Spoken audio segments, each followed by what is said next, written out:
Europe, they have a bunker of seed collection from Africa, a seed vault. They've collected all seeds in Africa. They have them in a seed vault, stored for posterity. Then they come with the GMOs, mess what we have. And when there's no original seed, they'll start selling it back to us. Yes. And you can see certified seeds right now in an agrovet are very expensive. Ile kitungu, nanga ya purple, very shiny, looking nice.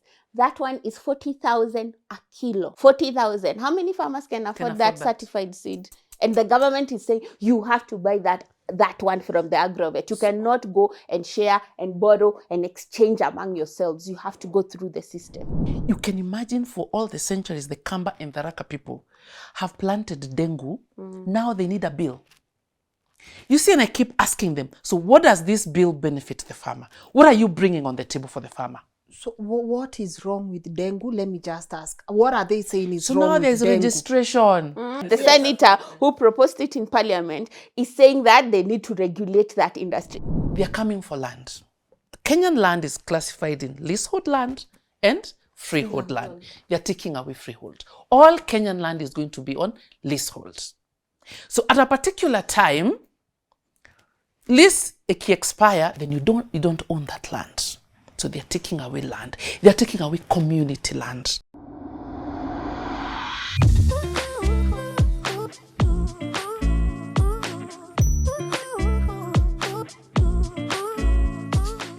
Hey guys, welcome to today's episode of LNS. My name is Lynn Ngugi and I am so grateful for the feedback you've been giving us on these thought-provoking, meaningful conversations, because I said if we don't have these conversations, who will? I'm pretty sure you've heard things around seed. You cannot share seeds with your neighbors. You cannot replant your seeds. Angoa, you need this. You need all these things to be able to do this, to farm. There's just a conversation around seeds, indigenous seeds, that people are really questioning. And I love that we are really paying attention to these things. And Steve Bogo came here a couple of months back and he said it. I saw people in the comment section saying where we are heading as a country is not okay. And I am happy to be joined by incredible women who have been using their voice to advocate for small-scale farmers and to say, you know what, indigenous seeds have always been ours and we will continue doing what we are doing, because you guys can't come and tell us what we need to do, and we know very well this is going to have a very negative impact on our farmers. I'm about to let them introduce themselves so that we can start this conversation, but I will not get tired of thanking you guys for 1 million subscribers.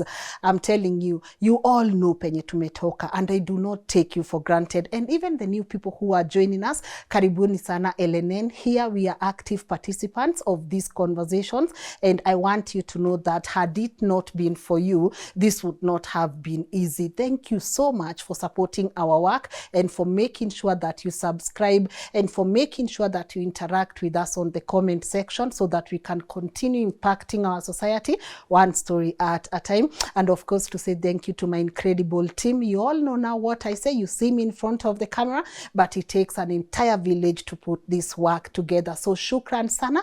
And of course, without further ado, please allow me to let my guests today introduce themselves. Hello. Hi. How are you? Fine, thank Looking excited. excited. Yeah. Mumeamua 2024 is the year of truth. Yes. It is the year of truth. Courage, Wakenya, boldness. mumetoa wapi courage? Ilianza na Cat Williams. On the 1st of January, Yes. it was going to be a year of truth. Everything on the surface. Everything on the surface. Exactly. And I am so happy. Yes. First, I love the courage.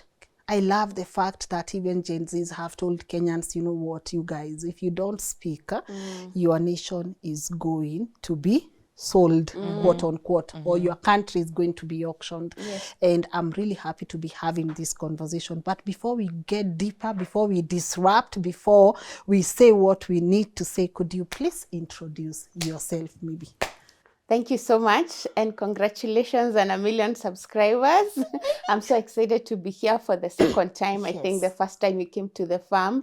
My name is Wangari Kuria, all popularly najulikana huko like farmer on fire, which means a farmer who's not just producing food and looking down at the soil, is looking at other factors like market, like value addition, like food security, food systems as a whole, and of course advocacy, which is why we are here today. So majorly I focus on mushroom farming, where we have trainings in our farm in Kitengela, and we also have social media presence where we try and engage people and hear what is happening. Because right now there is a boom of information sharing, and it's good to be open about it. Don't always attack someone who's trying to tell you something that you might not know. It could be some information that can help you. So we are big on that. I'm also a Global Citizen Prize winner, awarded in New York for my work in advocacy and trying to uplift the life of smallholder farmers and communities around me. Beautiful. We are so very proud of you, and it's good to have you on our platform for the second time.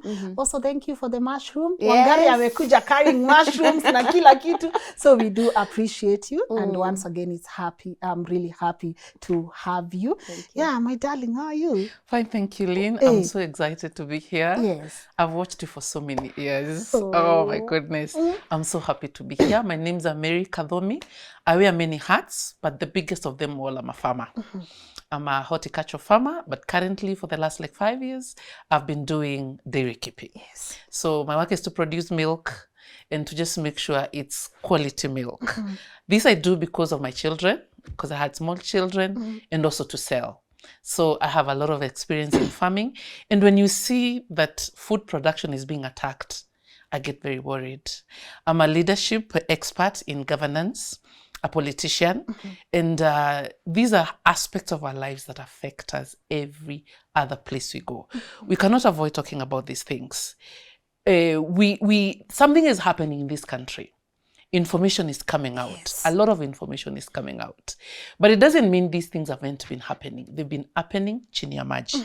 We must speak about these things because there's an intentional process of taking over food production in this country. And we cannot be afraid of that conversation. We have to talk about it. And with all my expertise and my knowledge and my advocacy, Lynn, why can't we have that conversation? Let's have it. Let's have it, you know. I'm looking at both of you, and you are proud farmers, you know, in a country where farmers have always been seen as people whose last result is, if you didn't do well in school or if you don't know what to do, you go be a farmer. How does it make you feel that we have demystified these stereotypes around farmers in farming? I believe that is even why we are having this conversation today. It is because our leaders still have that mentality that farmers can be pushed over. Farmers are desperate people. Farmers are not really doing naive, and it's backward, and they have this shame that they carry around. So there is nothing they can do about it. And then Kenyans in general, we also are very passive people. We don't like putting a lot of questions and having awkward conversations. But it is important that even the leaders know that there is a new generation of farmers who are proud to be food producers and see the significance of feeding a nation. And you see our leaders going to the extent of telling these young people, you can go and get your jobs outside the country, instead of empowering an industry like agriculture, where these people can create jobs for themselves and for their fellow youth and other people in the community. It means that those leaders have that energy that you're talking about, that a farmer is someone who can be pushed around, someone who didn't succeed in school, someone who didn't work hard in life and failed. That is the notion that we are having to see the fruits right now. Yes. Kadhomi? You know, they say you will never know the value of something unless it's taken away from you. We go to the markets, you find food. You will never think about the process of production. But the day you go to the market and you don't get a tomato, that's when you realize this thing was important. 80% plus of the Kenyan population benefit from farming directly and indirectly. With no government input, with nothing. People who can, most people, when they don't get jobs, you have a lot of graduates without jobs. You know what they go to do? They go to farming. And farming is diverse. Farming is huge. When you think about a chicken, you think about a rabbit, you think about meat, you think about mushrooms, you think about vegetables. Farming is so huge in Kenya. Directly and indirectly, farming is supporting more than 80% of job creation in this country. Let's not even talk about providing food, just supporting lives. Livelihoods, yeah. You know, farming is so huge, but since we've never had this conversation, since it's never been attacked really directly, now we're having this conversation because there's an intent to take over farming. Okay, we've flora and fauna have a symbiotic relationship. It's something that relates to each other. That is nature, crops, and human beings. We are created to be one. Yes. For if you're eating bad food, you get sick. When you think about food, people think about food for, kukula tu chakula. But food is for nutrition. Food is medicinal. People don't know about that part. A huge part of food is medicine.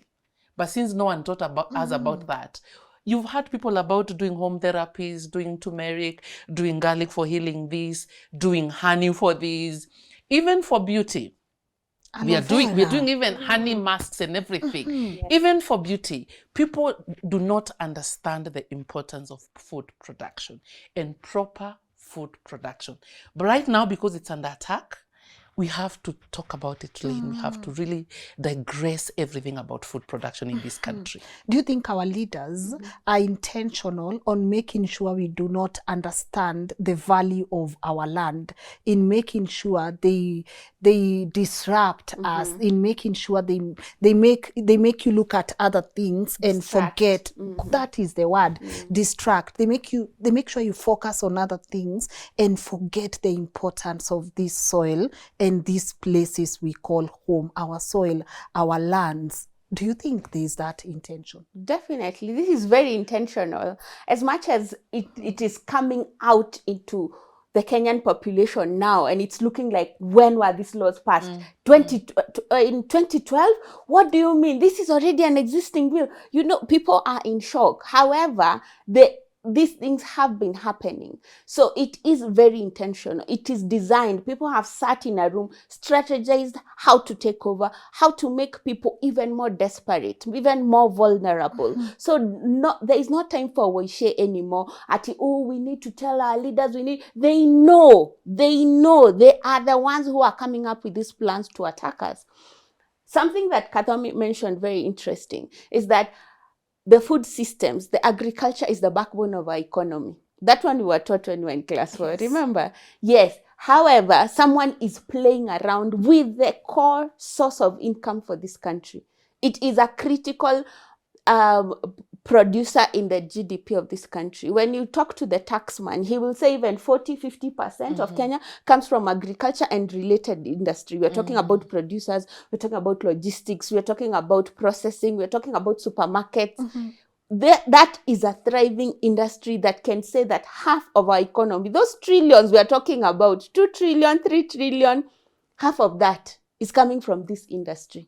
And someone is sitting in office boldly saying that this is the thing I'm going to fail. Isn't that someone trying to attack the nation? That is treason. Yes, that's treason. Lynn, the people that are doing whatever they are doing are technocrats sitting in offices. They're not elected officials. These documents, these policies are scripted by technocrats. They do not know what exactly happens on the ground. And just to pull you a bit back, it's not a local problem. This started with the UN in the Earth Summit in 1992. Documents were put together of how to centralize land, how to take over country sovereignty, how to take over food.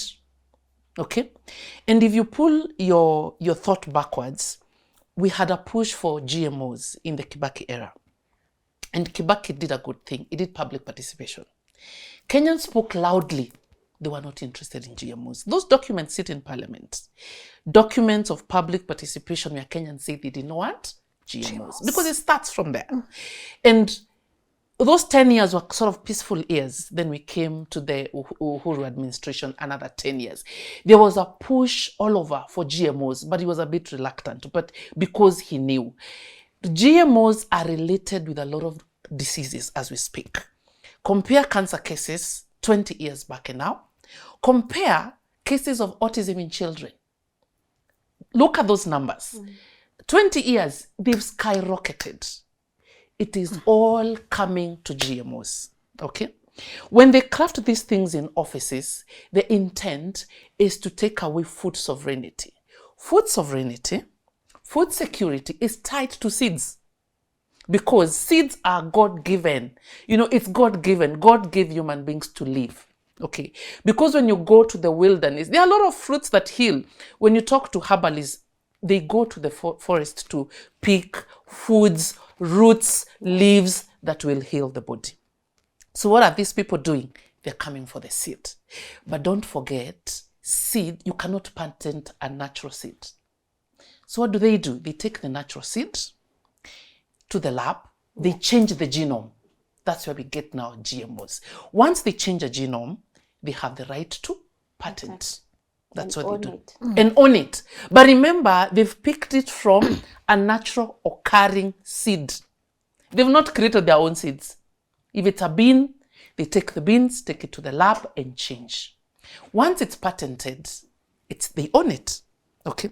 These seeds we are talking about, Lynn, that are GMO seeds, they have been manufactured in labs with things we call terminator gene. A terminator gene is when you plant that seed, you cannot, whatever the fruits or the offsprings, whatever you get, the harvest you get, you can never use it to plant again. You cannot replant. You can never replant. So you have to go back to the source. And buy. Who are these people? They are multinational corporations that are funders of these organizations that are pushing for these policies to be implemented. You see how it's coming now to affect us. What do? They come to governments.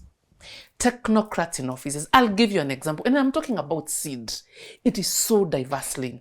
I'm talking about animal seeds. I'm talking about plant seeds.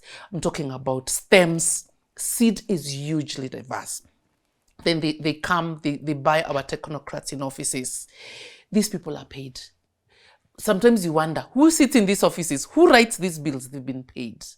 So, and when you look at the situation that we are going through right now, every single bill sent in our parliament, I'll just mention a few. We have the livestock professionals bill that was sent through the Ministry of Livestock, Mweke. The PS is Mweke. Actually, he put it on his Twitter handle. You look at agricultural professionals bill. That's another one. Look at the oil and nuts bill. That's another one.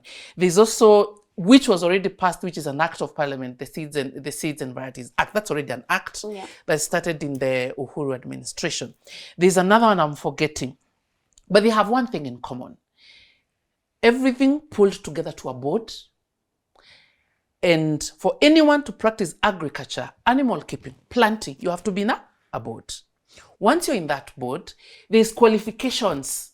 What are the qualifications? You need a diploma, you need a degree to qualify to farm or to produce. What now? Exactly. Yes. Your shosho will need to.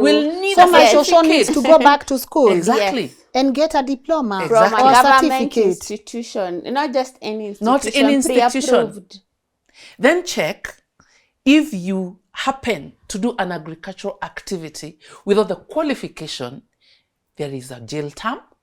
There are fines, and those fines are 500,000, a million. Very punitive. Criminalizing farming, which is what God gave us. Not even governments. Actually, this is in our Bill of Rights. They're taking away our rights as human beings, not even as Kenyans, as human beings, to produce our food. When you pull these together, then look where are these things coming from. Lynn, let's talk about what are the factors of production. For you to produce anything, what are the factors of production? Soil, land. You need water. You need labor. You need labor. Yes. You need air. You need air circulation and such. So now they're coming for land. And when you go through the documents that have been passed to our government, they are now policy documents which are now being translated to bills. There's a policy document that says private land is unsustainable. Private land is unsustainable. That's why a bill has been brought to Parliament to take away our rights. Land. How do they bring these bills? They bring these bills by saying, placing Kenyan land is classified in leasehold land and freehold land. They are taking away freehold. All Kenyan land is going to be on leasehold. So at a particular time, lease expire, then you don't own that land. So they're taking away land. They're taking away community land. So what have they taken? They've taken away one factor of production, which is land. They're also saying that they find the CS can say that if you are not productive in your land, the government can also repossess your land. Isn't that thought to encourage people to be productive? That's not the agenda. It's your private property. You can do with it whatever you want. It's your land. I can grow grass. Yes. And leave it there. Yes. if you want. Yes. You see what they're doing. Then you ask yourself, what is going on here? You want to see the source of this problem. I don't know, Lynn, if you visited expansive places in this country. Yes. When you visit the Samburu, who are pastoralists, they're very different from the Maasais. Yes. When you go to the Borana people, the Rendile people, they keep camels and goats. This is like a culture. It's like you cannot separate a Maasai from a cow. Yeah. These people have kept their livestock all these years. The government has never done anything to improve production or make livestock keeping better for the Maasai people. So right now, they think about introducing bills in Parliament. And then, they're using PR and propaganda to cover the real intent of these bills. So they say, we want to manage the sector. Manage what? You're not providing grass, you're not providing land, you're not providing rain. What are you managing? What are you managing? They are taking over food production in this country and handing it over to multinational corporations. Hey. You have to link this to the UN documents that have started way in the 80s. And the intent, Lynn, is to take over sovereignty of countries. And once there are 4 things you take from people and you're done. You take education, you take food, you take their health, you take their information. You have a slave. When you take those 4 things.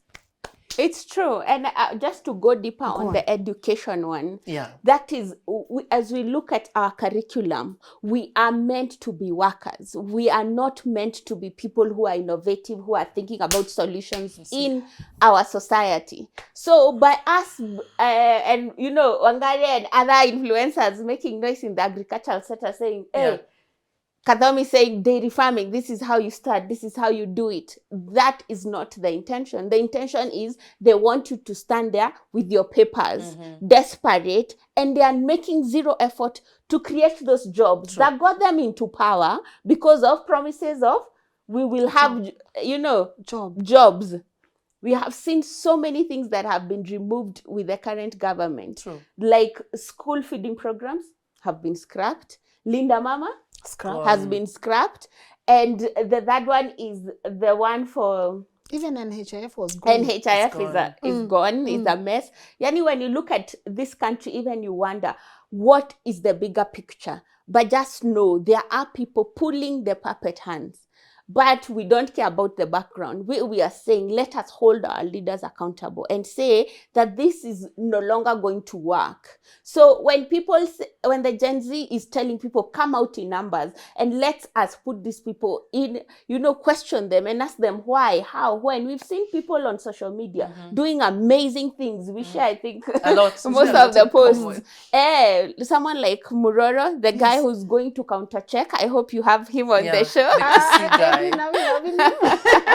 Yes, because and a lot of people are also reposting and resharing so that everyone understands that we are going into a hole and we need to stop this vehicle before we actually get to a point of no return. Yes. And one of the ways is making sure that at least we control our seeds. We can make noise here all day, and I know you will ask for a call for action by the end of this show, is that yes, make noise, let yourself be heard and be seen, but also make sure that you're also saving seeds as a person, as an individual. We need to go back to our old practices. We have seen, we were just here chilling, producing food, we were fine. Comfortable. Yes, then someone from out there said, oh, you guys are not being efficient. You should be producing 50 bags of maize. You know, you should be doing this, you should be using harvesters, you should be... Then we dropped everything we were doing, which was working. And came to the city. And came and, you know, outsourced the role of feeding a human being. That's the most important thing. Yeah. I believe the person who's further from their food production, they even get sick. Exactly. If you don't go for a walk for a month in nature, there is something that is going to trigger you to tell you something is not wrong. But what do? We go to the hospital.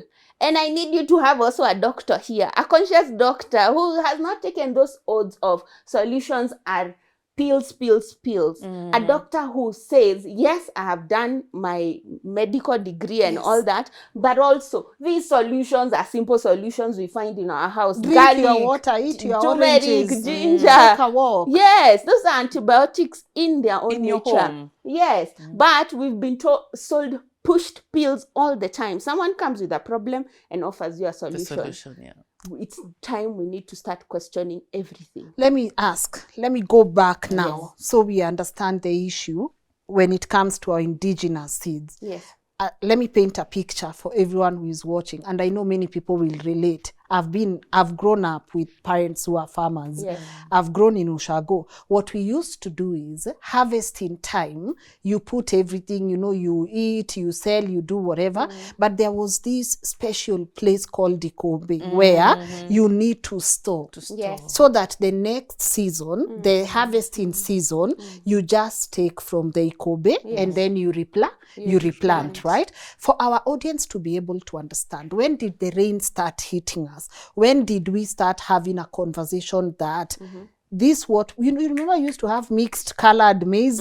You would harvest and then you have maroon, yellow, I don't know, mixed color. I don't know if you guys remember that. We used to have that, right? And so, we have even and we are storing. Yes, we have to. Tunaficha pahali. Hakuna serikali saidia anymore. We are taking the power. You know, so when did we get there from an African context, right? So when did we get to a place that this is bad?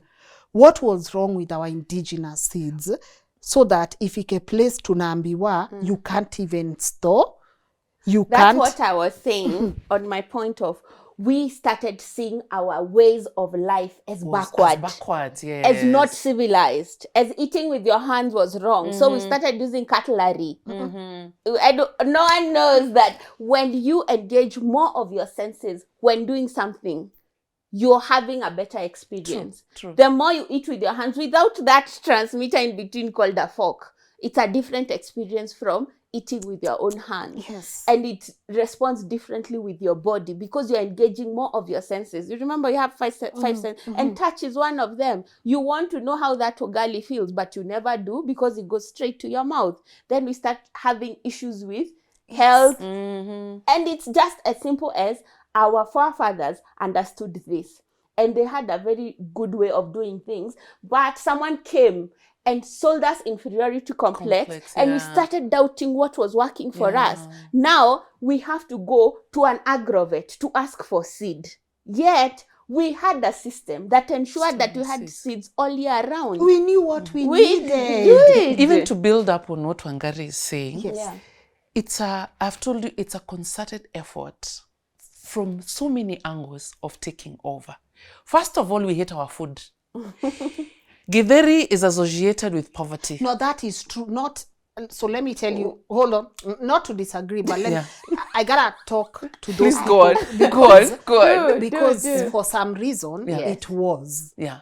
It's okay to be honest. Yes. Because you'll find that the only meal sometimes you had from the first of the month to the end of the month is githeri. To a point where you boil a lot, such that ata ikiharibika, you have to wash it and then rewarm. You get what I'm saying? Yeah. So we won't sit here and But let me tell you, we won't sit and say for some reason it really kana kuanga na katriga fulani, especially if that's all you could Let me afford. tell you something about that githeri you're talking about. Yes. Whatever the food you eat in the week, generally, let's take a Nairobian. They will eat ugali, they're going to do rice, they're going to do maybe roasted potatoes, chapatis. No fiber. You need that roughage in your stomach at least once a week to clean your system. Kadhomi, I'm in agreement. Yeah. It's just the fact that, That it was too much of it. Hakuna alternative. Hakukuwa alternative. It's just, hata hakuna mafuta ya kukaranga, spice it up, make it Me, feel I love going to Shags. Kwanza kuna that kamunuko of githeri ya Shags. still- I crave for it. Yeah, I still won't Alafu eat it. you do the 1, 2, 3. You know. I still won't eat it. Let me tell you something. Na nikikula nitakula na fork. Anyway, I'm kidding. I'm playing with you. Go on, Let's go on, build go on. up on yes, that. Let's go on. We Sorry. were made to hate everything ourselves. Yes. When I grew up, I'm from Meru. This food we used to call mudura. Used to be cooked with, is it millet? Yes. Okay. It was a traditional meal. We had our traditional foods that would heal our bodies. Nowadays, you see people kidogo, they want to detox because even in their intestines, it is gluten stuck. They Unaona spend mtu hapa, it's gluten half an stuck. hour in the toilet every day. You angare. They do. Ask around. Constipation is a thing. It's a problem. What am I trying to tell you? Mbona mnacheka? You Mumekuwa offended. there's something you are go saying. on. Where did the rain start beating us? We've been brainwashed. Like Kawangari is saying, over a long period of time. They've made us hate our color. They've made us hate our food. They've made us hate everything about us. The way we stored our seeds. They said that was not okay. And then capitalism came in. This is an opportunity for money. Take those seeds. Again, take those seeds, take them to the lab, patent them. We are going to be the suppliers of these seeds. But do not forget, Lynn, you cannot control what a man is doing in the lab. You know GMOs have an ability to terminate a race and even a sex. Like there are seeds made in the labs that can terminate a black race or a black child who is male. In the lab, it's been proven. There's a science documents on that. How can we trust other human beings with what comes into our bodies? We abandoned storing our seeds. We were told our seeds are bad. Cassava is bad. Cassava now ni dawa ya cancer. People don't know. We were told millet is bad, sorghum is bad. The colored maize is the unga kusega ndio chakula because it has the roughage. Yes. So you go to the supermarket, unakula ile white kabisa. That's what you think is nice. No. We have been programmed. Now, like she's saying, we are being moved far away from where we were supposed to be. And then now the government takes over. Lynn, our president went on a roadside declaration that GMOs, kwani ubaya GMO ni nini? Who ni president mgani? Our current president Ruto. Talking aimlessly. No public participation, no talking to Kenyans, nothing. He just stands on the roadside and says GMO has been allowed in this country. He didn't ask anyone. You see, in governance, you always must get the people saying what they want with their lives. Yeah. He ignored what Kibaki did. There was a push for GMOs in the Uhuru administration. He was very reluctant. Uhuru even tried controlling milk. It was a problem. People were screaming all over. This president comes and allows GMO. And don't forget, his CS, Moses Kuria, made a comment and said, there are so many ways to kill Kenyans. This is just one of them. And people bashed the guy. He was just telling you, you're just about to start dying in a nice way. Ni vile watu wasikii. What am I trying to tell you? When we allow GMOs, and then we allow multi-corporations to take over our farming, who are we? We are slaves. We've reduced ourselves to slaves. And then we build this, we pass these bills now taking over. And don't forget, there's a privatization bill. Okay? What is the privatization bill doing right now? Wanacheza chini, but these things are happening. Like the seed company in Kenya is 52% owned by Kenya Seed Corporation. It's 52%, It's 52% owned by the government. Yeah. Anyone listening to me do a research, who owns the 48? And in terms of privatization, what's happening with this corporation? This is like such a sensitive part of a country. Who owns the 48? You don't know. Even though you Google, you won't see. Who owns the 48%? But right now, even the video I sent you, Yeah. the Treasury website, people are not able to download information and audit reports. Things they have realized. They don't want you to see this thing. It's public information. Yes. They don't want you to see and these even the things. president Twitter space, they've started removing some of the tweets that said today we tulifungua barabara that we relaunched for the 15th time this road. Those tweets are missing. And Kenyans were busy doing the research. Yes. But now even the website, the Treasury website, is They're refusing. lucky. So know that there is a problem. There is a problem somewhere, Lynn. And let me tell you, people do not know. The Finance Bill 2024 was nothing. People do not know the importance of food. Do you know I can be broke with zero, but when I have food, I'm okay? People do not know the importance of food and good food. Yeah. I think every single farmer in Kenya, every person who benefits directly in farming. So if you eat food, if you farm food, if you sell food, please don't even talk about Gen Z. Every single person who benefits from farming in Kenya needs to be on the streets. I've told you about all those bills. Right now, they're pulling them. Let's go quiet on this. Do we bill. have a law? Leave alone a bill. Do Yeah. we have a law that prevents people from sharing? From Yes, we do. Yes, we do. The Seeds and Varieties Act Talk to us that about was passed in the Uhuru administration. 2012. Yes, that's now is a law, but there are groups of people that have gone to court to challenge some clauses. It shouldn't even challenge some clauses. It needs to be repealed. The entire bill, the entire act, I mean, it needs to be repealed. What are some of the things in that act that bothers you? What happened is we have our own constitution that protects our own seeds and our own rights to replanting our own seeds. However, we are part of an organization called OPAV, which controls the seeds and varieties in the entire world. And they tried for us to sign that treaty, which was not happening. However, with being a member of WTO is World Trade Organization, which is what your guest was talking about, Steve Bogo. Yeah. So WTO made it compulsory that all members of WTO are automatically obliged to sign and become part of that treaty and make sure that those regulations are being seen every day, they are being followed. So why people are in court is to try and see what supersedes what. But we're talking about sovereignty. Exactly. Our constitution should come first. And if that external other treaty is not serving us, why should it even be implemented? It means that either someone was sleeping in office and didn't see this happening or didn't understand the full impact of it. Because as Kadam is saying, sometimes people can be disconnected. When you're behind a desk all day, sometimes you can be disconnected from what is actually happening on the ground.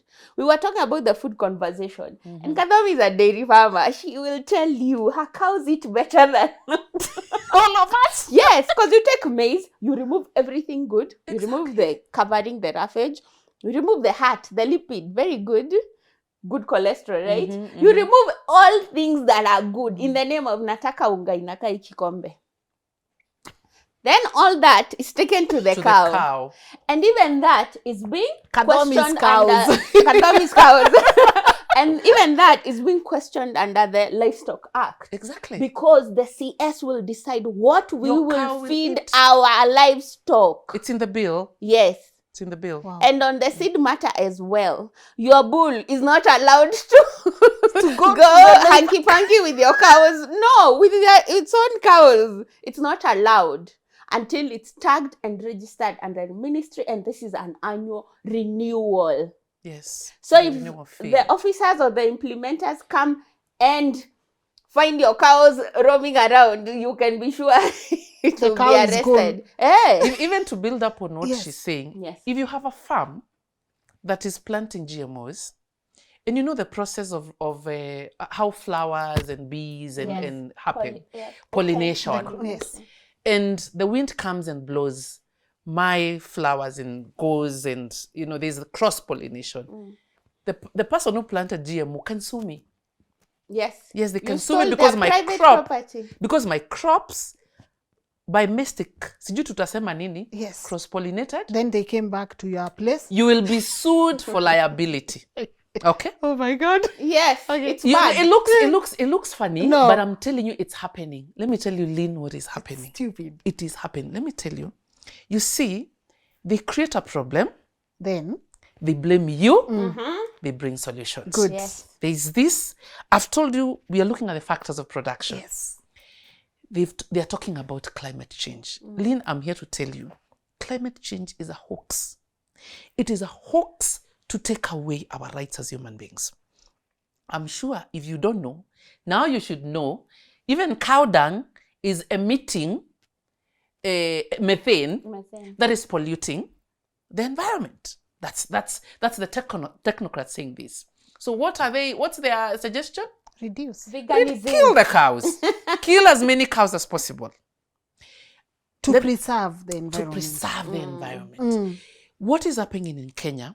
I need everyone to watch what happened in Netherlands.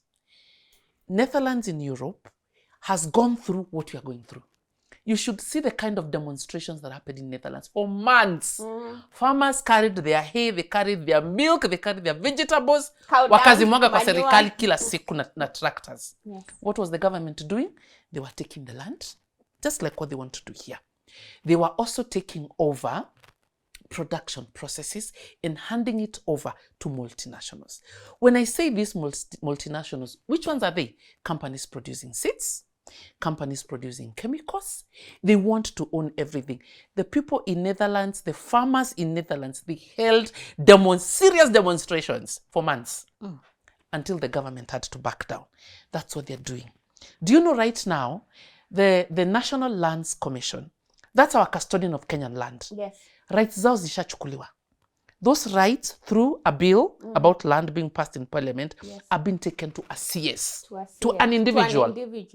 So the CS can wake up in the morning and say, one section of Mount Kenya is messing the environment. We're going to cut those trees or something like that. So land that was supposed to be protected by the National Lands Commission is now being taken. The rights are being taken to one individual. You see what is happening? They are taking every aspect of food production. So let me ask, in a country where we are just at 4% pollutants, right? Yes. When did our cows start polluting the environment this bad that we need to start killing them? The science around it, and even when you go to those the Western American countries, because I've visited a few of those farms where they have cows. It's like zero grazed, but on a mad scale.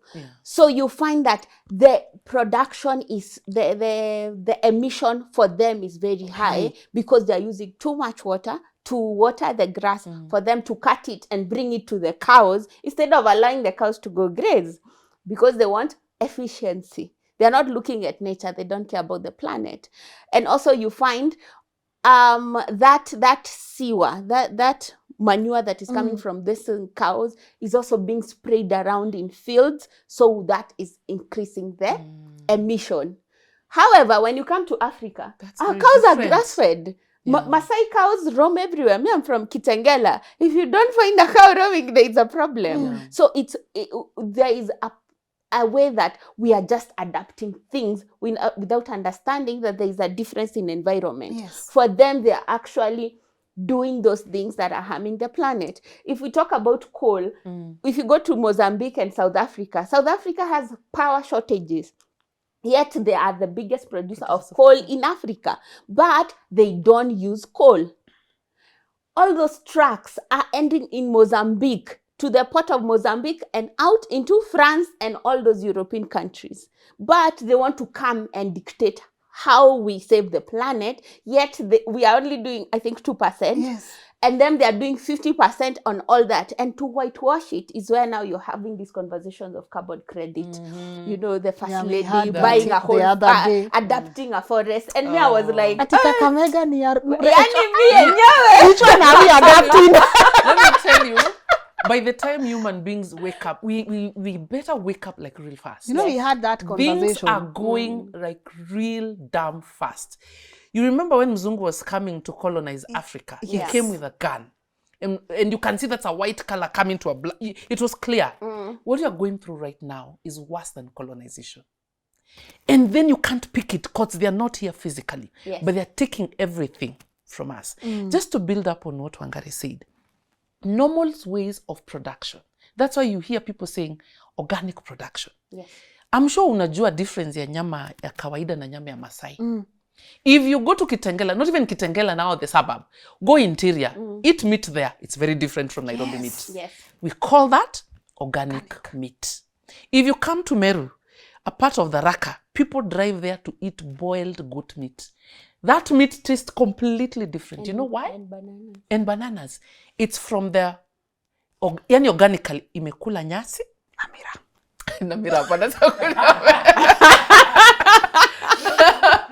me tell you something. Yeah. The normal way of production, I told you, flora and fauna has a symbiotic relationship. Yes. We were not supposed to use fertilizers on farms. No. We were not. That's why there are all these cancers. The pastoralists were supposed to produce animals as much as they can naturally. That manure is what is supposed to come to a farmer. We are supposed to farm with animal cow dung, the best fertilizer.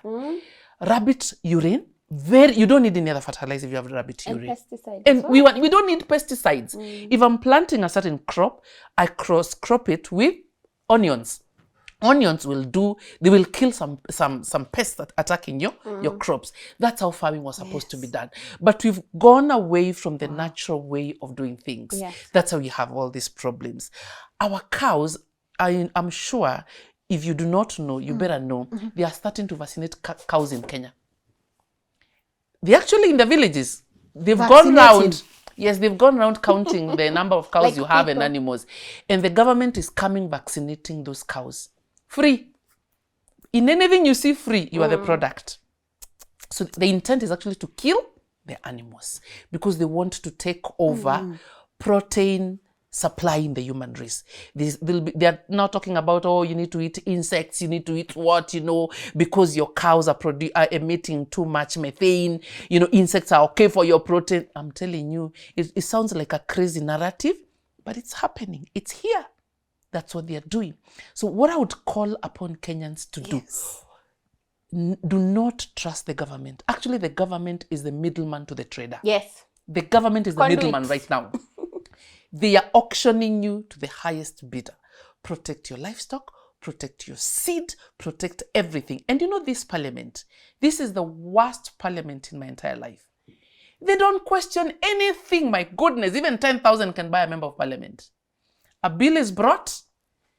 Like, what is this bill that was brought the other day? The Mang bill. Yes. The Mang bean bill. Yes. That was brought by the senator. Nice names. Yes. Mang Yeah, bill. ndio tusijue. Tunajua ni dengu. Bill. Let me tell you. You can imagine for all the centuries the Kamba and the Raka people have planted dengu. Now they need a bill.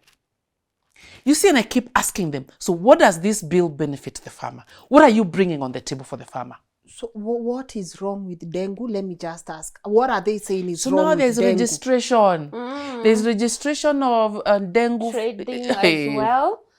And logistics. So anything to do with dengue. Apparently, we are very huge producers of dengue in the world, and our soils are fit for it. Our climate in Kenya is very ideal for dengue production. And we are significantly producing it. Like we are number 4 or 5 in the world. Yeah. Kwa dengue. Unaona vile wakao pia walikuwa wamecheza chini ya watu wami. Yes, apparently there are people raking billions from farming dengue. And what the governor who it's a senator. The senator who proposed it in parliament is saying that they need to regulate that industry. And me, I was just like, one industry. You see, also they have, let me tell you, corruption doesn't happen like it happens, people graduate and they graduate and they say, it's just like a nice wife, a nice wife. Yes. It's someone who can take anything. Yeah. Analetwa matohoho. Anachukua. But then it becomes a point where you are like, this will happen no more.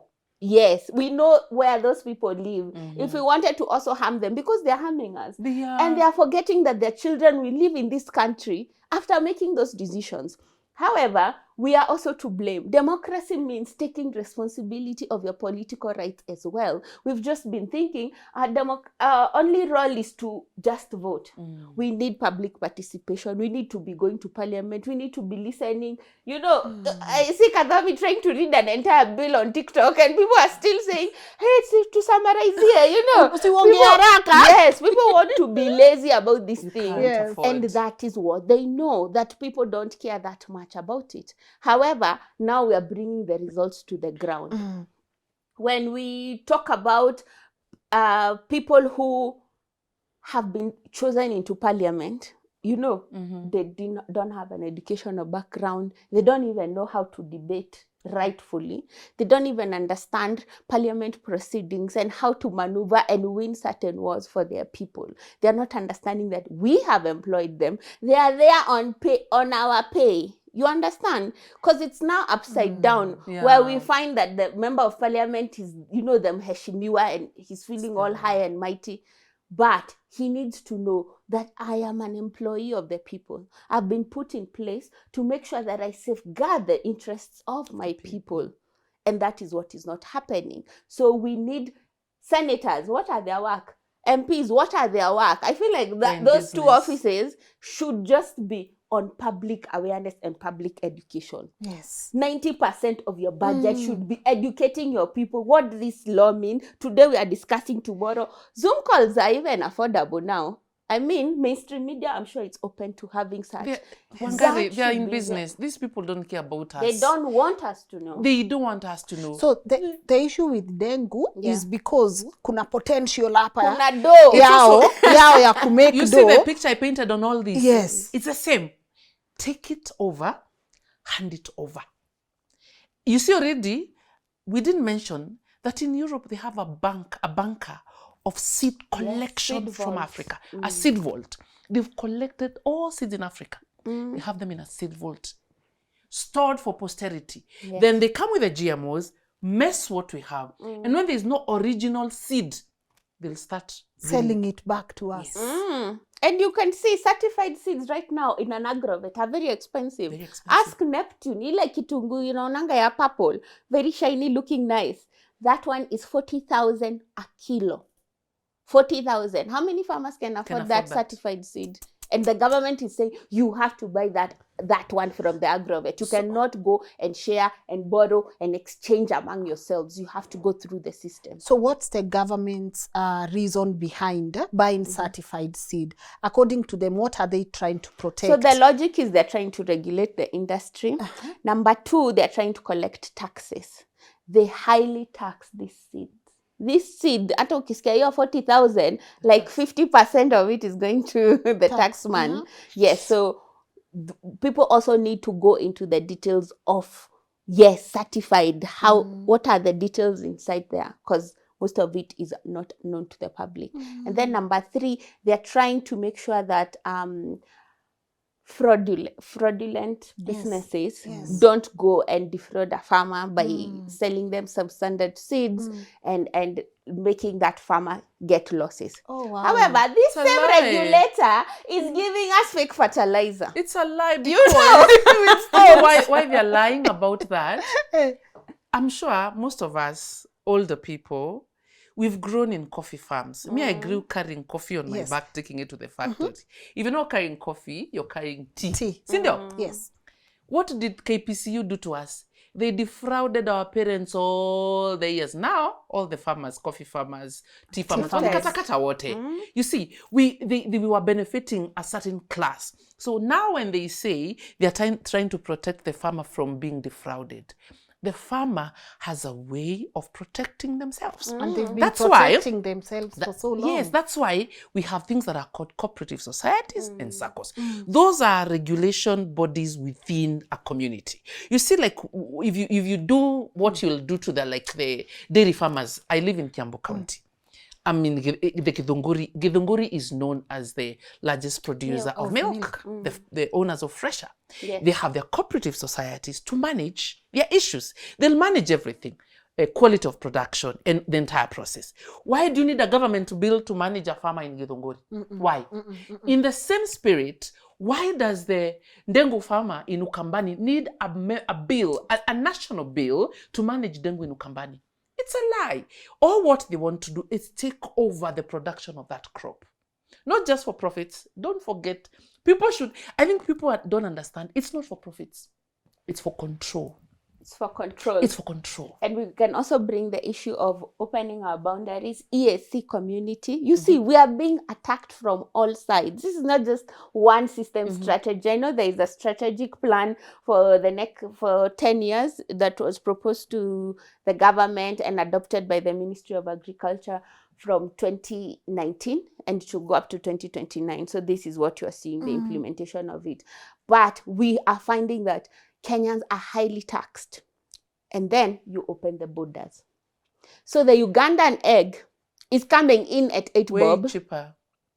And you know, Kangemi is the biggest producer of eggs. And you can be told how much an egg costs to be produced. Just one. There is no way Kenya will become a competitive market. You can't. And people are fully aware. It's not that, we didn't know, our kubwa. No, they are attacking you from all sides so that you can lift your hands and abandon and say, me, I'm no longer going to practice agriculture. Yes, and then what? Leave your land. Leave your land, because they know want, a the poor person is the easiest to control. Even in war, the best way to make sure that you are controlling one side, controlled food supply. Watu, they will give up, because they're like, it is either this or death. They will accept whatever you want. Whatever you put on the food table. System is very critical. What's the effect of GMO seeds in our soil? Oh, it's bad. It is, let me tell you, Lynn, I don't know if you've lived in a farm. Yes. Those years back, not very many years back, some 30, 20 years back, there used to be a lot of zinaitwa nini, minyongoro in the soil. Yes. There used to be a lot of butterflies. There used to be a lot of chameleon, snails. So many things. Go to the farms today. Show me one living organism in the soil. They are gone. They are all gone because of the GMO seed is tailored to a certain effect. Apart from having a terminator gene that will kill regeneration of that seed, they can also make that seed to behave in a particular way. Like now, like I have told you, if I have a farm here, let me give you an example. We have GMO bananas, a lot of them in Kenya. And we have traditional bananas. If a GMO, nimepanda hapa organic bananas, like, I don't know the English name, kamusukari, the small sweet bananas. Kaskari. And there's a GMO banana there. That GMO will eat this banana. Naziko meters away from each other. This one will dry. It will dry, Lynn. They cannot be even near each other. So you see, it's attacking the organic food. Okay? Because it's foreign. It has foreign properties. It's not natural. It is not natural. They've also made GMOs to be able to repel pests. Okay? So that seed is tailored to repel pests, Ndio ikue vizuri, so smart. That's what they are selling to the farmers now. Let's go pole pole. If it's repelling those insects, like, all the moths and all that comes on the leaves, what is its effect on the human body? Did you ask? When you go to the market, people will rush to buy the most beautiful tomato, the most beautiful vegetable. When you go to the market, never rush for those ones.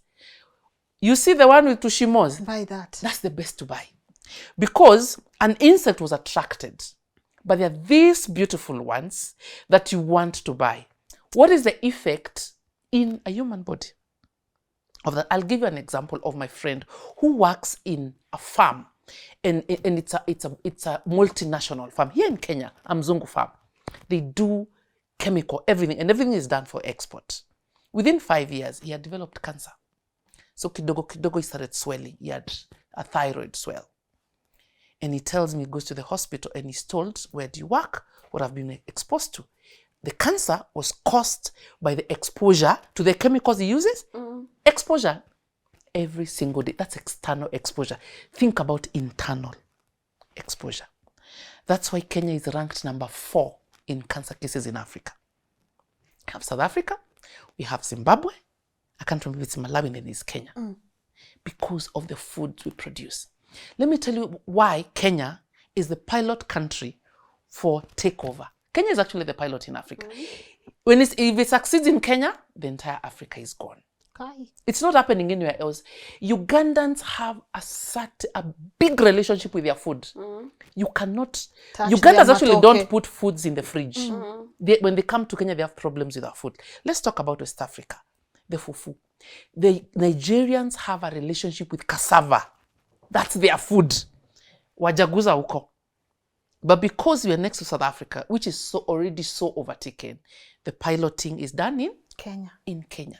So if Kenya falls, now they have a blueprint of how to move to the other countries. And I've mentioned to you cancer cases. South Africa ranks up there, cancer cases, because of GMOs. You can also add reproduction. Exactly. Because the seed is not meant to reproduce. So if you eat it, that's why you're finding so many people trying to have children and they're not. Because that seed has an effect on you as well.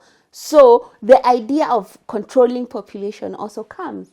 And the GMO. We're also talking about Kenyans who are known to be very universal. If you go anywhere, people will be like, you guys don't have a heavy accent. Yes. You're very warm and welcoming. Those are our... That is what is doing us in. Us being open to everything accepting everything, being nice, being wanting to be liked, being the hub of Africa. It's a good thing. However, we need to safeguard our values. We need to be proud of who we are as a people, as our culture, our heritage, So your maneno ya Githeri, start embracing it and start saying, I am a proud Githeri. Now I am, but I was just ugali saying, of the ugali ya kusiagwa. I was just saying. It doesn't have to be Githeri, but just make sure you have fiber. You have fiber in your body. Don't do a lot of. By the way, you just want a change in your body. You have to just stop 2 things. Just stop gluten and sugar. 2 things only. You don't even have to go to the gym. Do an analysis after 1 month. 2 things. Stop all sugar, stop gluten. Then you just see your body. And your skin glows. Everything starts changing. Everything starts changing. And Lynn, I cannot emphasize this even better. I don't know if we have pro bono lawyers in Kenya. We need to stop this government. We need to stop this government. This government, I do not know what steroids they are on. They are on something. Because explain to me why they will come bring fake fertilizers, which is a national subsidy program, and still make us pay for part of that. So if the fake fertilizer was valued at 6,000, according to what we are being told, and then the government has subsidized, and now it's 2,500. But then the quality is compromised. So even that 2,500, they're stealing from you anyway. However, that has happened. They want so that the yields are down, right? And then they will say, let us import maize from Mexico. NCPB gives how much to a farmer when you go to sell it maize? It doesn't even get to 4K. It's 2,500. They give the farmer 2,500 for a bag. If we did the math here, the cost of production of a bag of maize in Kenya is 4,000. So obviously, they are trying to shortchange the farmer. The same government. Yet, they will go to Mexico. They will be buying a bag for 6,500. Why isn't NCPB giving the farmer 6,500? Waona vile production will increase in this country. So it's obviously there is a lot of malice. There is a lot of people who just want to eat without thinking. But we can't all blame this on our leaders. Yes. Leaders come from a community. We take responsibility. Yes. We take responsibility. We are rotten from the core. It means that every one of us needs to start understanding the value of consequence. And that's why we are pushing His Excellency. That consequence is the number 1 teacher of everything. Even a child will know. Nikiguza hapa nitachomeka. Tomorrow they will not. So the value of consequences and putting consequences in place. But if the leader himself is compromised, how will he enforce? Don't even go there. Forget even about the leader. That's why you have checks and balances. Yes. Okay? we have judiciary, we have the parliament, and you have executive. Those are arms of government that are supposed to check each other. Human beings are supposed to be checked naturally. That's why we have a husband and a wife. The wife is supposed to check the husband, because a human being can just do crazy things. You need an accountability partner. The wife is supposed to check the husband. Thank you. We, at least when the president goes rogue, we needed a parliament that can check the president. I am telling you, this parliament, they only need, they are told to jump. They'll ask how high. Yes. I want to ask you a question, Lynn. You are a Kenyan and you've lived in Kenya. What, in your head, what has the government done in the agriculture sector to improve agriculture? I don't know what you're going to tell me, because we've talked about the factors of production. The biggest problem we have is water. What percentage of arable land in Kenya is under irrigation? It is so small. Less than 2%. They've never done anything. Those Kimwarel dams and niza kukula pesa. We have minimal intervention by the government when it comes to production. Okay? Not that. They didn't give you the land. You either inherited or bought it.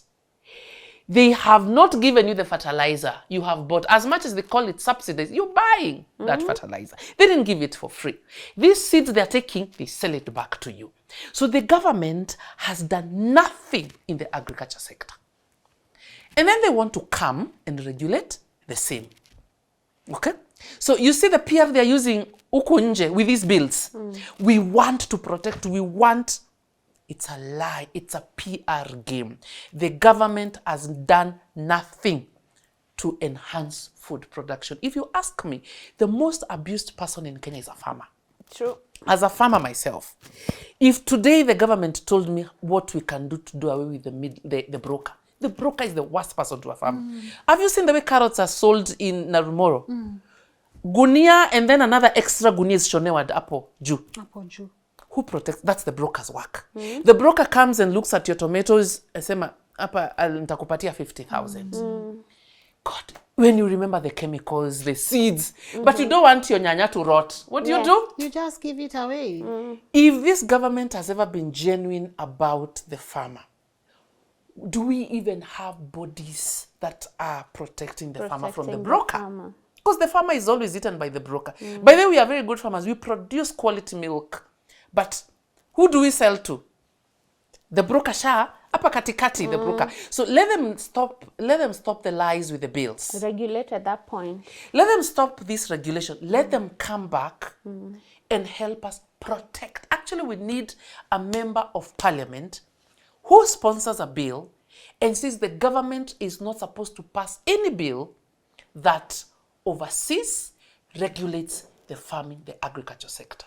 Let the farmers have their own circles. Let them have their own cooperative societies to manage. Just like the matatu industry as a circle.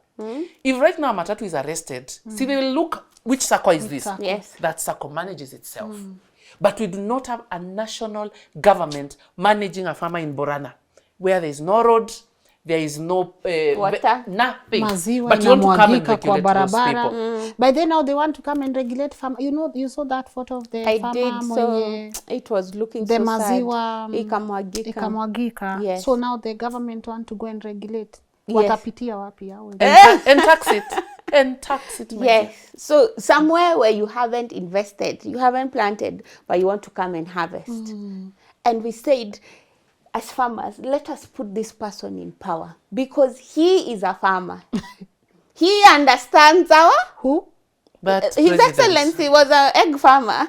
Chicken. I was a chicken farmer. No, that was the story we were sold. Yeah. Yeah. You understand the issues of the farmer. Yes. He's a farmer. Yes. He's a hustler. We want He's someone... a common mwananchi. He knows these things. He does. You know? And then you would expect him to be the first one to understand. To understand. If I had one thing to tell him, he's getting, definitely this is coming from an external force. This is coming with the IMF loans. It's a World Bank affiliated policy loans that are coming. You know, like you're given this loan, change the food sector. They're actually social economic fundings that are pushing this. Can you just say no?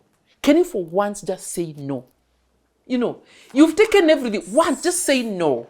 I don't can't think say no. he's in a position to say no because this didn't start now.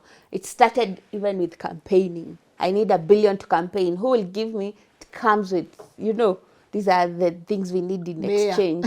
So he's not he's been held hostage as it is. But you see, we have rights. Yes. We are human beings. Yes. We are Kenyans. We have a constitution. Yeah. If you read our constitution, in the Bill of Rights, we have rights. We have rights to produce. We have rights to live.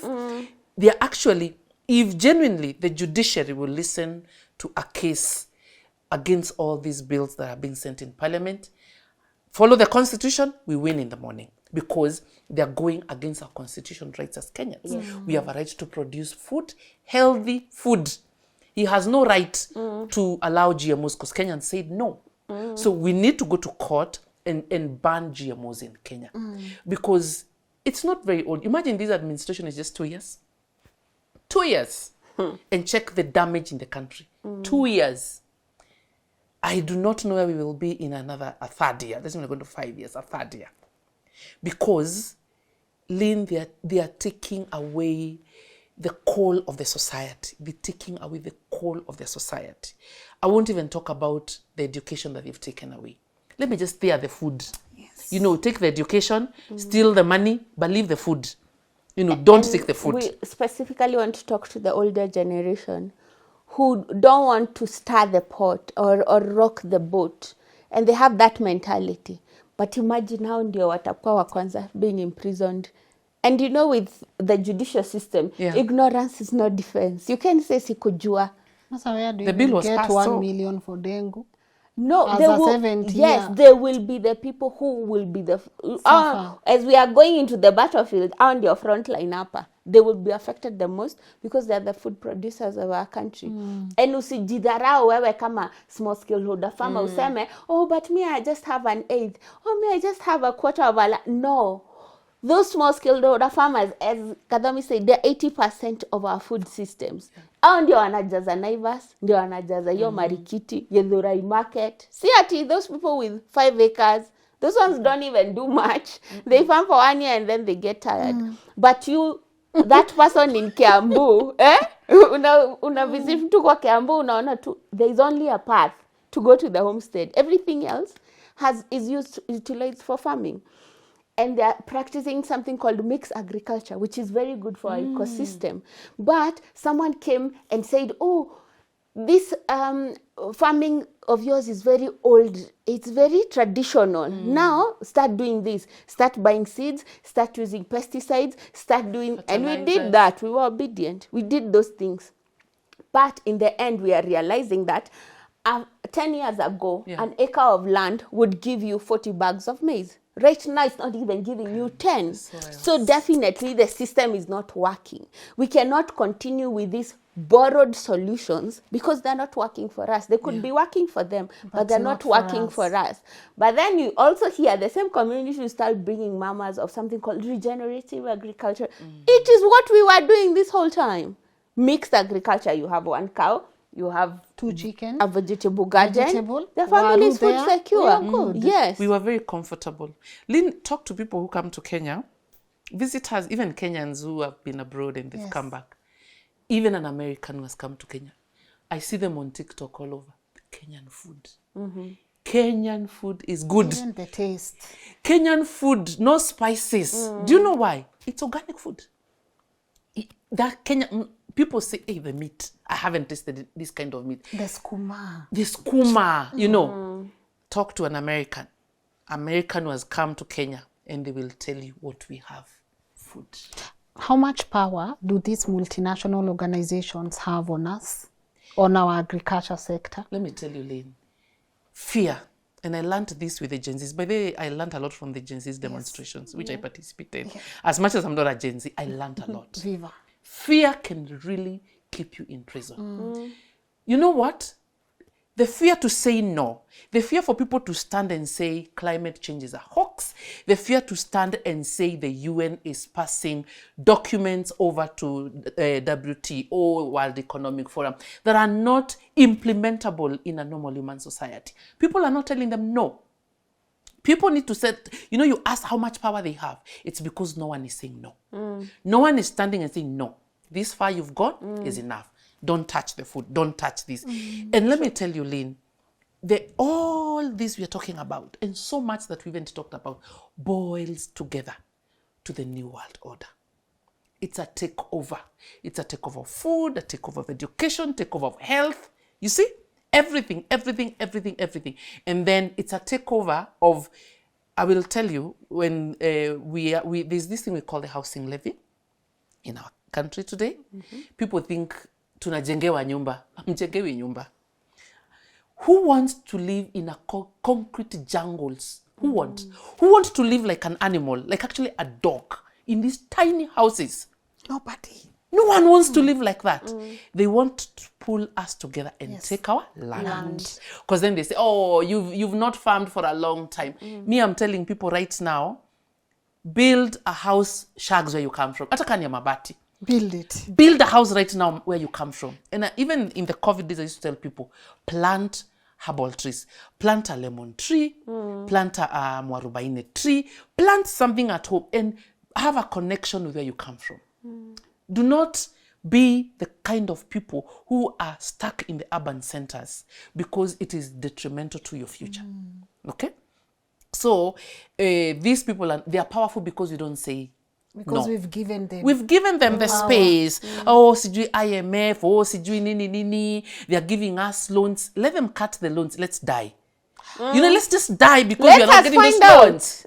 Let us find out if we can actually, you see, they are saying, oh, you know, the government to crumble, let it crumble. I say, they are saying without those loans, yes. Let us die. Let me sign an agreement. Let us die. Yeah, because development and companies, development partners have been in our country for 50 years, as much as we've been independent. Yeah.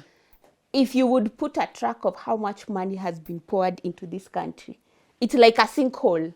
Where is it? They came and brought it to education. Education is worse now. Don't you agree? It is. Yes, extension officers. If you ask a farmer, they don't have a news for an extension officer. But extension officer ndiye conduit ya World Bank. Na, you kudungia ngombe ikufe. Yes. Yanakuja kwako kuhesabu kuna ngombe. So let us also find out what happens. You know. We are ready. Yes. We are at that point. We have to get to a point and say no. You know, Lynn, we are damned if we do, we are damned if we don't. Yes. So we cannot stay there and you see right your now, hand. Yes. if I had a conversation, Choose your hand. You have to somehow you have to do this. You have to. It's no. We cannot keep doing this, Lynn. Yes. We cannot keep doing this. Let me tell you something. And Kenyans, we have no opposition right now. The political class is together. No one is going to fight for you right now. Everyone has to wake up in the morning and invest like 3 hours in politics and governance right now. Every single Kenyan. Wake up, do what Morara is doing in your own small way. Yes. Go to the website, download, go to the Auditor General website. If it's like Wangari, she's a farmer, check what farming bill has been put in parliament, scrutinize, read it, do a TikTok, call your member of parliament. We have to be active. And we have to harness all that energy and we have to tell the government, you have to stop. They have to stop it. They have to stop the PR. The PS for livestock. I actually responded to him on his Twitter handle. What kind of a bill is this? And he actually responded to me. We are trying to reorganize the livestock sector. What are you reorganizing? What are you reorganizing? Yeah. Was there any mess before? You know, because how does a Masai do? Ataweka ngombe zake vizuri. And the brokers, again I tell you, the brokers, because they have the capital, they will go with lorries in the Masai land, buy all the cows, ziletwe kwa kichinjio, and people have meat.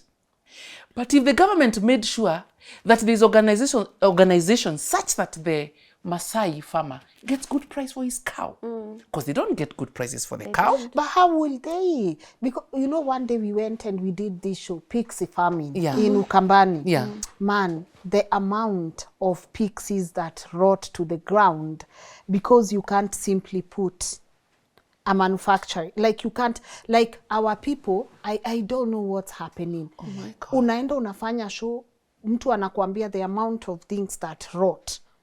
Because even in their own county, hakuna place ya value add, Value hakuna place addition, ya thank But that's you, how Lynn. the government comes in. Value addition. There was Yes. there is a mango processing factory. We no longer hear about those They cases kill of them. losses because even a simple skill as showing a farmer how to dry a mango, even with the solar drying, we have a lot of sun all year round. We have so many resources within ourselves. For us in our farm, we make sure that no mushroom goes to waste because we can be able to dry it and resell it, which increases perishability and shelf life. But is the government even allowing that farmer to have that information at hand? No, they want them to remain desperate. It's what Kadami is saying. Have people on the roadblocks. Sio tu watu wamevaa yellow coats and they're just wanasimamisha lorry. Ask what is in this lorry. What is the quantity of this potato bag? Can we go and weigh it? I have a weighing scale here with me. If kama imepitisha 50, then you have to take it back or you have to go to farmer. Yeah, you go to the police station. Because why would a potato bag be in a jazz or net is bigger than the actual But that's the way they package yes, them. yes. You feel for the farmer. Yes. Protecting the farmer is very easy. Yeah, something like eggs. Make sure that we are not saying we are not open to our neighbors coming in. They are brothers and sisters. But however, collect tax on them. Then we fight an equal fight in an open market. Because our cost production is way higher. You talked about value addition, Lynn. Let me tell you, if in Kenya value addition was done on agricultural produce, I don't even know what to say. We wouldn't even be developed countries. We'll be a world power. yes. Have you ever gone to the market and see the number of avocados that rot? That's oil. Oil. If we had a place to take avocados to harness avocado oil, check in the supermarket the price of avocado oil. Check in the supermarket the prices of naturally dried mangoes. Enda tu nunue kamkebe kamoja thao kwenda juu. Dried. And they are dried using the sun. But this government and consecutive past governments have never been intentional in empowering the farmer. We have resources. Kama hajakulia mali. They are not Kazi there. yake. They are not there. Anything they build, they are building to get. Value addition is in everything. Even tomatoes. You know tomatoes even produce juice. electricity. Oh my- Even yeah? electricity. Yeah. Yes. Production of electricity. Kuna stima ya nyanya. Yes. Na ya waru. Enda kwa soko uone ile nyanya uoza. Sasa ni kwa soko. Maybe go even to the farm. Yes. All that is waste that could have, and you know who hurts the farmer? The one producing. Because maybe there's a glut in the market, there's excess production. Does the government have ways of taking this produce and protecting the farmer? And we're not even saying they do much. Just even that awareness. You understand? It's that goodwill. We will go very far by just having that goodwill from the government. But if the government is always attack, where can I eat? Attack, where can I eat? Something like bottle brush. I don't know if you saw my post yesterday. Yeah. Bottle brush. Ile mti tunajonga inaitwa bottle brush. It's the same tree that is called tea tree. And tea oils are very expensive. I even went into the rabbit hole and found out there are foreigners who are outside this country that have a farm in Kenya because it grows very well in Kenya. They have a forest that they don't let it go very high. You know, you have to prune the trees for them to keep shooting those young shoots. They have the most potent oils. And they're doing that and it's direct for export. Direct. These opportunities are there. Who will tell Kenyan farmers? Nobody. Yes. Not one even will tell you that instead of going to buy, cough medicine, you have your own tea tree there. You just boil it and drink it. And that's it. Alafu big farmer benefit how? How will big Capitalism farmer will be the end of us. How will big farmer benefit? We wouldn't be here if our government was not a broker. Our government is a broker. Like auctioning us to the highest bidder. We wouldn't be here. If we had a government that protects, you know, we would be feeling a bit secure. But now we can't trust our government because our government is auctioning us. And then they fill the social media with PR and imagine the government propaganda. Yani, it's now the government that is doing propaganda against the people. Ushaisikia hiyo wapi? They are doing propaganda against the people. You listen We don't have members of parliament from pastoralist communities. No one can say anything. This is the worst parliament ever in history. A parliament that cannot stand and tell the executive, this has gone too far. No. No, like we are not doing this. That's the kind of parliament we have right now.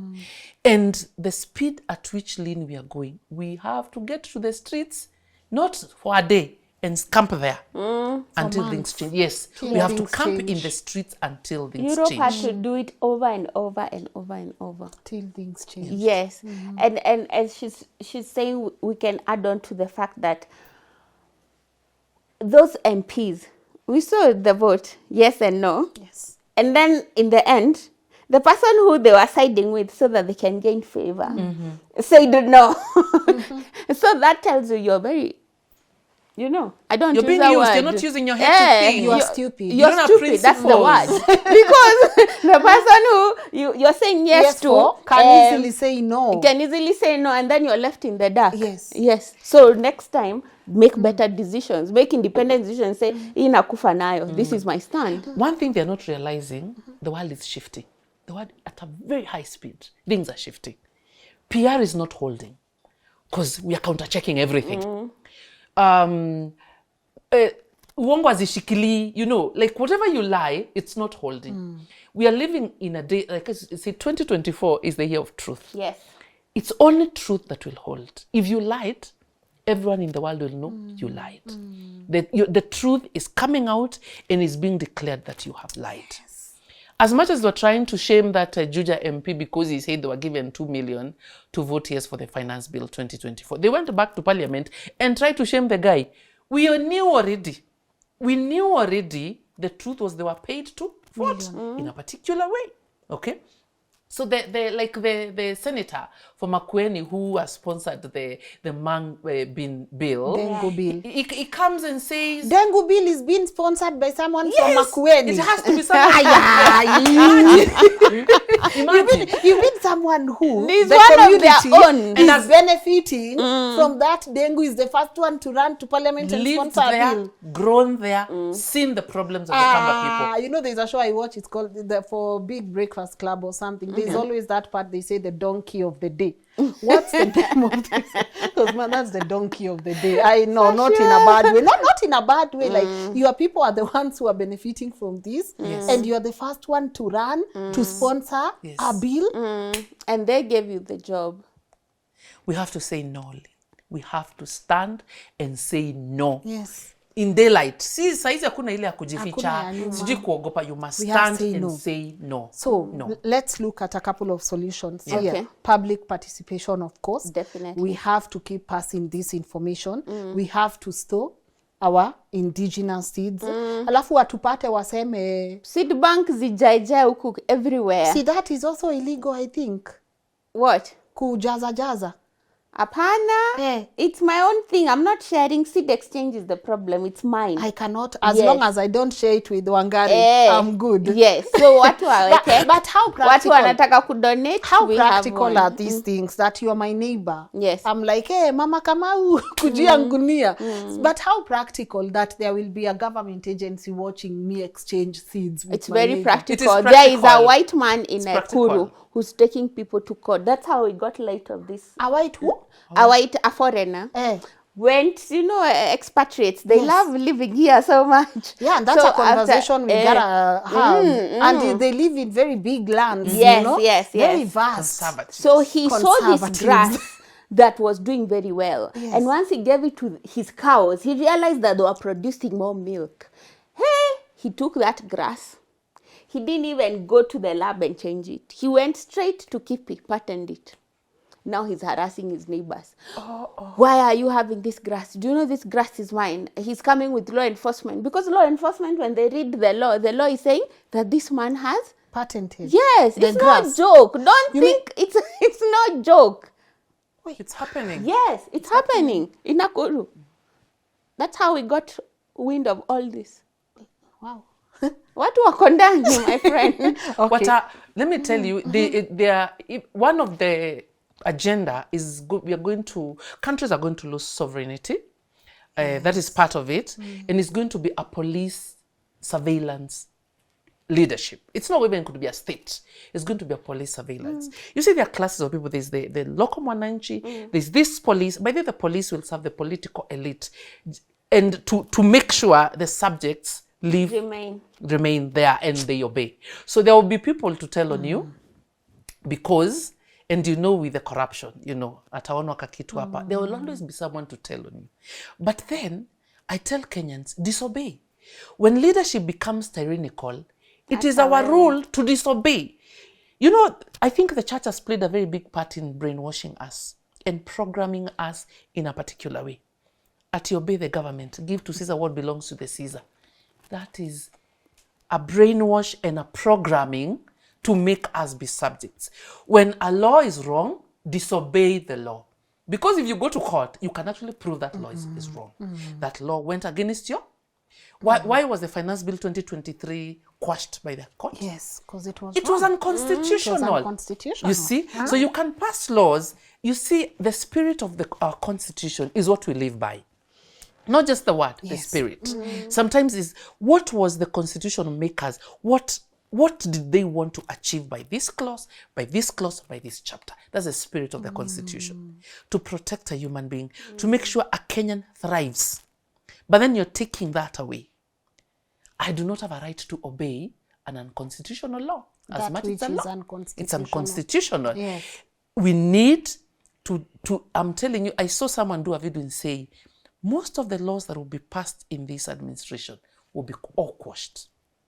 Hata hizi nyumba zinajengwa, hizi za housing levy, don't buy them, because they will be taken away from you. In another 5 years, someone will go to court, because they are not yours. How is the land public land? But the property is but private. the title deed, and the land is public. It's not yours. Ati hiyo nyumba ni yako. Someone will go to court. Shikilia apartment yako tunataka shamba. Wangari ad funded by taxpayers' money. Yeah. Na umeuziwa. Don't buy those houses. The money is not money. They are going to be taken away from you, so don't even invest there. So Yes. every law must be anchored on the Constitution. Do not obey laws that are not anchored on the Constitution. The unconstitutional laws, because we follow our Constitution. And we went for a referendum and agreed that as a people, As a we are people, okay with this. Yes. And we are not okay with this. How do you feel about the new CS for agriculture? Oh, Jesus Christ. I personally don't have an issue with personalities. Yes. It is what they are doing. It is what consequences do they have for impunitive laws and doing things that are not natural to us as a people. So it could be anyone. After there will still be another reshuffle and another. Yes. I It won't don't be care about the different. personalities. It's I what care. you can do Yes, when yes. you're there. And how do you know these Yes. people? Yes. I get to know you by your fruits. I will not know you Sure, by what you see, tell me. by your What you fruits. act is how I'm going to know you. So when you tell me there's a CS agriculture, and then there's a bill in Parliament, Agriculture Professionals Bill, I can know. When you want to know the owner of a dog, chapa hiyo mbwa. Utaona Utakimbia mwenyewe, kwa utajua mwenyewe. mwenyewe. Unaona? So we get to know these people, like she's saying, it's not personalities. What policies are you following? What bills are you? What are you changes? supporting? What are you supporting? What do you stand for? Why? In Kenya right now, we have very few leaders. What we have wheeler dealers. We have very few people will stand and say that I'm a leader. I will look at a bribe of 5 million and I will say no, because I am going to fight for the interest of my people. Very few. Very few of those. Ataacha pesa, they will trade. And let me tell you, Lynn, do you know what these people don't know? It is coming to eat everyone. They think it's us. This thing is going to sweep every person. When food is taken away, they think because they're in a political class, they have the money, they will be safer. But according to the New World Order documents, private land being taken, there's only going to be a very small clique of people allowed to be at the table of that class. The political class is not there. People should not lie to you. The political class is just there to push their agendas, and they will be done. We will all be pushed in the same level. Tutakufa nao, mama zao, baba zao, Uncle zao. wote. Tutakuwa tu pamoja sisi wote. Sisi wote. That's one thing they're not realizing. And I think the human race needs to be able to sit back and think about how far and how much money can mess a people. Because I think the love of money has taken over everything. We've lost morals, we've lost principles, we've lost grounds, we've lost everything for money. And the wheeler dealers up there print the money. They don't borrow, they don't pick it from the bank. You follow the strings, the IMF, the World Bank, all have an affiliation to the Federal Bank of the US. The Federal Bank of the US is a privately owned entity. It's not a national entity. They print money. They don't even back it on gold. So when Kenya wants a loan, they print the money. That's why inflation has never ended. Lynn, when you are growing up, mkate ilikuwa shilingi 3. Today, it's 100 bob. Yes. Ndio nasema hiyo story wacha. Na nyama ilikuwa, kwota ilikuwa. So even in another 20 years, that thing will never go down. We call that inflation. Keeps going up. Because world money, which is controlled by the dollar, is not backed on gold, is not backed on silver. It's a printed money. So you see, there's always be a supply of. Yes. So we need to be able to stop. We do a stock taking of our morals, a stock taking of our values as human beings. We need to come back and sit and recollect ourselves, because that is the only way. You know, like sometimes you run too much, you need to sit and let's do some stock taking. Relax. What's wrong here? Our leaders need to do that.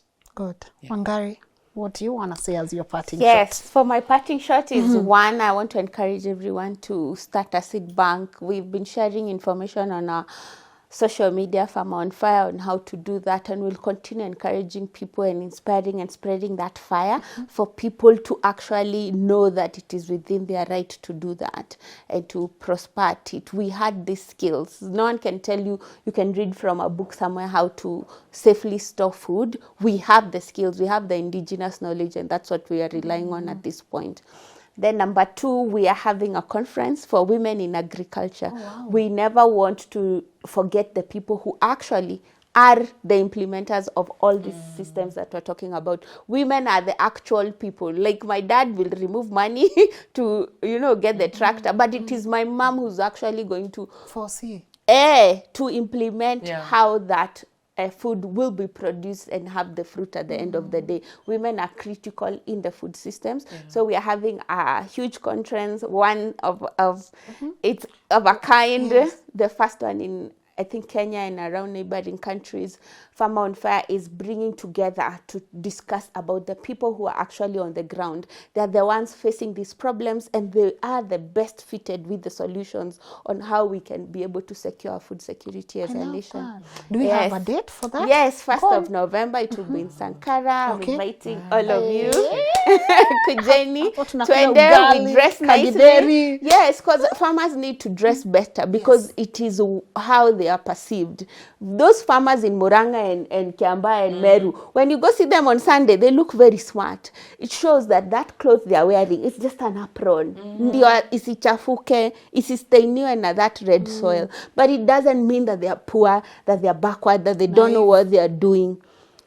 People need to get dignity and pride in what they are doing in agriculture. And that's why we're having that space. I invite all of you. Check out our social media for any updates on that. Good job. I'm going to be there. Thank you. I'm going to come out there serving gideri, kauji, chakula. I'm going to be there, Yes. Kathomi, do you want to add anything? I just want to build up on what Wangari is saying. Buy seeds from your farm friends. Avoid buying seeds from the shops. When you go to, as a farmer, I want to see what is produced by my fellow farmer. Avoid buying these packaged seeds. Okay? Buy seeds that have been produced or stored by your fellow farmer. Let's support each other. Let's say no to GMO. We must say no to GMO every single day. Good. That is our problem. When GMO is going to be illegal in Kenya, everything else is going to fall down. So let's say no to GMOs. And we are farmers. I am telling every Kenyan, hata kama uko na white collar job, you're a farmer. Go back to your home, plant a tree. Plant a fruit tree, plant a medicinal tree, put a small farmhouse. people who said that putting houses back home is a wrong is a wrong decision. You're wrong. It's not all about profits. It's not all about profits. It's about our future. Go back home, do something. And in your backyard, plant an onion. Hata kwa gunia, to skuma. Learn to produce your food because you guarantee the process of production. You know what you're eating. Do not hand over production of food to a third party. You don't know how they produced it. And that's the only way we protect ourselves from diseases, and we will be able to own the production process. Good. Yeah. How can people connect with you? Oh, I'm on TikTok. Yes. She's my lovely. I call her teacher. You call her teacher. Yes. I'm an expert in leadership and Yes, governance, and I will always speak when something is going wrong. I'm on Twitter, and we are not just preparing for 2027. We are preparing to change this nation. Good. So just come and look for me on TikTok. Yes. I do a lot of videos. I talk about health. I talk about food that I'm so passionate about. I talk about production, and I talk about governance. Good. Because we cannot separate ourselves from governance. That's where we have a weak link. Our governance is a problem there. So let's have this conversation. Let's do the civic education. Kadhomi, MK. MK. Because I'm Mary Kadhomi, so MK. Yeah. Oh, man, this has been lovely. Thank you. I love sitting with my women. And, just empower people, just to make sure that we continue. Me, I'm loving these conversations. I said not that there's no fear, but someone gotta do it. Yeah.